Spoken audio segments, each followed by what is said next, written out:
I knew something was wrong the moment I saw the cars.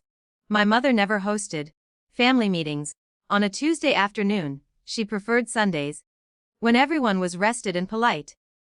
Tuesdays were for errands and quiet television. But there were two unfamiliar settings in the driveway: dark, expensive, purposeful. Inside, the dining room table had been cleared. Not for dinner. For documents. 5 people were seated before I even removed my coat. My mother, my uncle Daniel, my cousin Brooke, and 2 men in navy suits with identical leather folders aligned perfectly in front of them. Emily, my mother said gently.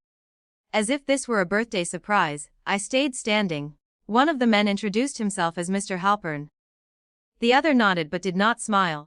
They were estate attorneys, he explained, retained to assist in restructuring family assets. Restructuring. The word felt like a hand on the back of my neck. My father's estate had closed 6 months ago.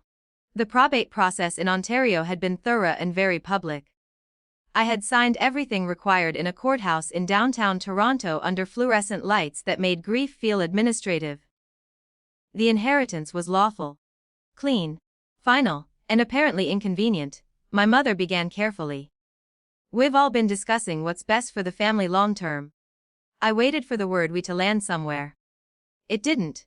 Mr. Halpern slid a document toward the empty seat across from them. Your father's shares in the development company represent majority control, he said, tone neutral. The proposal is for you to transfer those shares into a family-managed trust. It protects everyone. Protects everyone, from me. I didn't sit. My uncle Daniel leaned forward. You don't have experience in this industry, Em. I just want to prevent mistakes. The word mistakes lingered. I looked at the 5 of them. My mother avoided my eyes. Brooke stared at her phone like she was late for something better. Mr. Halpern continued. If cooperation isn't possible, litigation could be pursued. That would be unfortunate. Legal costs alone could. There it was. Not yellin'. Not threats shouted across a table. Just coordinated inevitability. I felt something inside me steady and set a break. 1, 2, 3, 4, 5. I said quietly. They blinked. You're a lot of people. My mother sighed. Emily, don't make this harder than it needs to be. Harder. I pulled out my phone. My hands were steady enough to surprise me. I typed one word. Now, I set the phone face down on the table. Uncle Daniel's mouth tightened. If you think stalling helps, it doesn't. We've anticipated delays. I nodded. I assumed you had. There was a pause. The kind where everyone waits for someone else to escalate. No one did. Instead, there was a knock at the front door. Fern. Official. My mother frowned. Were we expecting? The door opened before she could finish.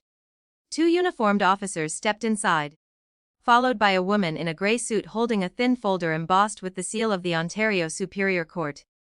This is a private residence. My uncle began. The woman in gray spoke calmly. We're here to serve notice regarding an active investigation into fiduciary misconduct connected to Sterling Development Holdings. Silence has weight.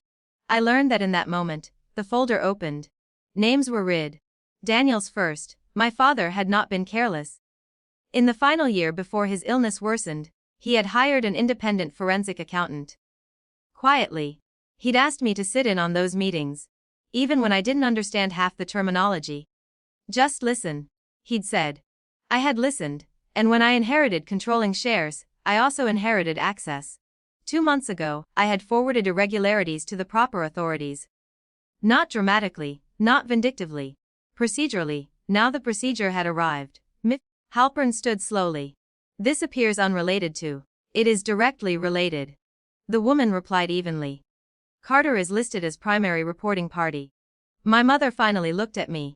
Not angry, just stunned. The officers requested identification. Brooke stopped pretending not to care. Uncle Daniel's confidence dissolved into technical objections that no one engaged with. No one asked me to sign anything anymore.